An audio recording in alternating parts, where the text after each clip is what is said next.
Hello students, I am Manoj Kundare, the Assistant Professor of Electronic Science. Welcome back to our e-learning platform. In previous video, we have seen the inverting amplifier. The link of the previous video is available in the description box. Please check it. Now, in this video, we are going to see the op-amp as a non-inverting amplifier. Let's see the non-inverting operational amplifier. When we apply any signal to the non-inverting input of the op-amp and inverting terminal is connected to the ground, then it is called as the non-inverting op-amp. That means if we look at the diagram, then we can clearly see that here in this diagram the input is given to the non-inverting terminal and the inverting terminal is connected to the ground. This type of configuration is called as the non-inverting type operational amplifier. It does not change its polarity when it gets amplified at the output terminal. That means at the input, if we apply this wave, then at the output we get this wave. Okay, that is, there is a 0 degree phase shift between them. Hence, if we apply the positive signal, then at the output we also get the positive signal. Okay, that means there is no change of polarity between input and output. So in that case, the gain of the amplifier is always positive. Remember this, that the gain of non-inverting amplifier is always positive.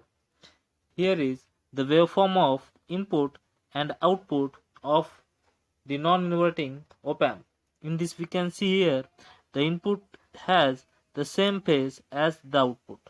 Okay, that means there is no change of polarity between input and output. Now let's see, in the circuit diagram we connect an external resistance R1 and feedback resistance RF to an inverting input. Here in this diagram we can see here that the R1 and RF is connected with the inverting input and the R1 is connected to the ground. Here we provide RF in inverting terminal because we require the negative feedback here. Okay, I hope you all understand this diagram. At the same time, we connect the signal Vs to the non-inverting terminal. This is the very simple configuration of the non-inverting amplifier. We know that for an ideal operational amplifier, the input impedance Ri is infinity. Therefore, the current entering into the both input terminals of the op-amp will have zero value, that is I1 is equal to I2 is equal to 0. We know that the input impedance Zin or Rin of the operational amplifier has the value infinity. That is, there is very large resistance between these two terminals. Hence, no current flow through it. Due to this, all the currents have the value 0. That means I1 and I2 is equal to 0. I hope you all understand this, why I1 and I2 has the value 0. Okay. Now, let's see, the voltage across R1 is given by the voltage division method. Here we can see here the R1 and RF forms the potential divider diagram like this. Here if we simplify this, then we get here the V out, and at the V out we connect RF like this. Okay, at the V out the RF is connected, V2 is placed here, this is V2, this is V2 is placed here, then R1 is grounded. Okay, I hope you all understand this diagram. It is the same as this part. Okay, here we can apply the voltage division method to get the voltage across R1. By using voltage division method we get V2 equal to R1 upon Rf plus R1 into V0. Let's see once again. V2 is equal to, that means the voltage at this point is equal to R1 upon Rf plus R1 into V0. This is the voltage division method to obtain the voltage at point V2. But we know that by virtual ground concept, V2 is equal to V1 is equal to Vs. That means we know that the virtual ground concept tells us that the voltage across V2 is equal to the voltage across V1. But at the V1, the voltage is Vs. Hence we can write Vs is equal to V1 is equal to V2. This is the virtual ground concept. By putting this value in above equation, we get, instead of V2, we write here Vs. Hence, Vs is equal to R1 upon Rf plus R0 into V0. We get this equation here. Now, let's simplify this equation. Vs is equal to R1 upon Rf plus R1 into V0. The gain is given by, here we know that the gain is the output upon input V in. Here V in is Vs, hence we take the ratio here V0 upon Vs like this. Okay, hence we get the gain AVF is equal to V0 upon Vs is equal to Rf R1 plus Rf upon R1. Okay, hence if we simplify this, then V0 upon Vs, that is the gain, is equal to 1 plus Rf upon R1, and this is the gain of non-inverting amplifier. Let's see once again. The gain of non-inverting amplifier is AVF is equal to 1 plus Rf upon R1, and V0 is equal to AVF into Vs. I hope you all understand how to derive the gain of the operational amplifier. Let's see once again. In non-inverting amplifier, we can find the voltage across V2 by using voltage division method. This is the equivalent circuit of this part. Okay, by using voltage divider rule at point V2, we get the voltage R1 upon Rf plus R1 into V0. But by using virtual ground concept, we know that by virtual ground concept, the voltage across V2 is equal to the voltage across V1. At V1, we get the voltage Vs. Hence, we can write here Vs is equal to V1 is equal to V2. Hence, in this equation, instead of V2, we write here Vs. We get Vs is equal to R1 upon Rf plus R1 into V0. Okay. Hence, here we find the gain by V0 upon Vs. Hence we rearrange this equation and get Vs upon V0 upon Vs is equal to R1 plus Rf upon R1. Further, if we simplified this equation, then we get 1 plus Rf upon R1.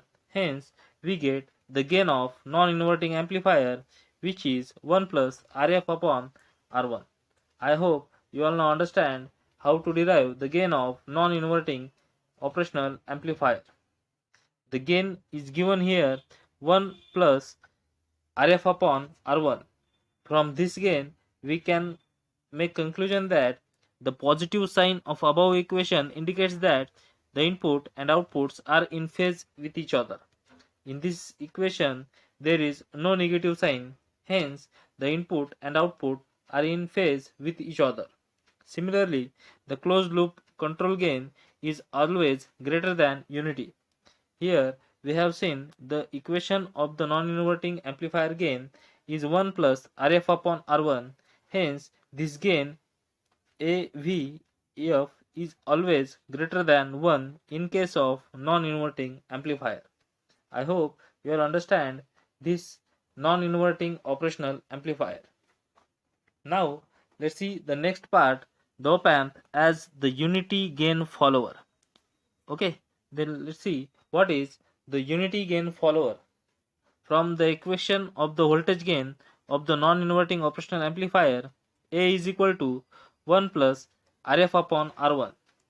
We have seen this type equation in the gain of non-inverting amplifier. This is 1 plus Rf upon R1. Okay. It is clear that the gain will be unity when Rf equal to 0 or R1 equal to infinity. Okay. That means if we want the gain is equal to 1, then we have to place the value Rf equal to 0 or R1 tends to infinity. If we place any of this value, then we get gain is equal to 1. That means we get the unity gain. First, place when Rf equal to 0, we get in this formula 1 plus 0 upon R1, and we know that 0 upon R1 has the value 0, hence we get the gain 1. Similarly, when R1 tends to infinity, then we place the value of R1 is infinity and its solution is 1. That means in both the cases when Rf equal to 0, we get gain 1. Similarly, when R1 tends to infinity, we get gain 1. That means in both cases we get gain 1. That means unity gain. Okay. For that purpose, let's see, if we short circuit the feedback path and or open the external resistance of the inverting pin, the gain of the circuit becomes 1. That means first of all, when Rf equal to 0, that means when Rf has the value 0, this value has the 0, that means this is directly connected like this. Okay, I hope you see the difference here, because Rf has the value 0. When Rf has the value 0, we get gain is equal to 1. Similarly, if R1 tends to infinity, that means this R1 tends to infinity, then there is no need to connect it, hence we directly remove it. Therefore, due to this, we also get the gain is equal to 1. That means unity gain. This circuit is called as voltage follower or unity gain amplifier because its gain is unity or 1. That means we can say that the unity gain follower is the circuit which has the gain is unity or 1, and we can get this unity gain by Rf equal to 0 and R1 tends to infinity. Any of these condition satisfies the unity gain of the non-inverting amplifier. The voltage follower is called as because the input follows the output. Hence, it is named as the voltage follower or unity gain amplifier. Okay. The unity gain amplifier is used to isolate to cascade circuits. That means it used as the buffer circuit. Okay. Because of its infinitely large impedance at the output at the operational amplifier inputs. Okay, I hope you all understand what is the unity gain amplifier circuit. Now let's see the advantages of non-inverting amplifier as follows. The output signal is obtained without phase inversion. That means there is a 0 degree phase shift. That means there is no phase shift between input and output. In comparison to the impedance value of the input at the inverting amplifier is high in the non-inverting amplifier. The voltage gain in this amplifier is variable. Better matching impedance can be obtained with the non-inverting amplifiers. It has the positive voltage gain. These are the advantages of non-inverting amplifier. Similarly, we can see the disadvantages of the non-inverting amplifier as follows. More stages are utilized based on the requirement of achieving desired gain. Based on the respective amplifiers chosen, the input and output resistance gets varied. These are the disadvantages of the non-inverting amplifier. I hope you all understand the non-inverting optional amplifier, and the unity gain follower of the operational amplifier. Thank you.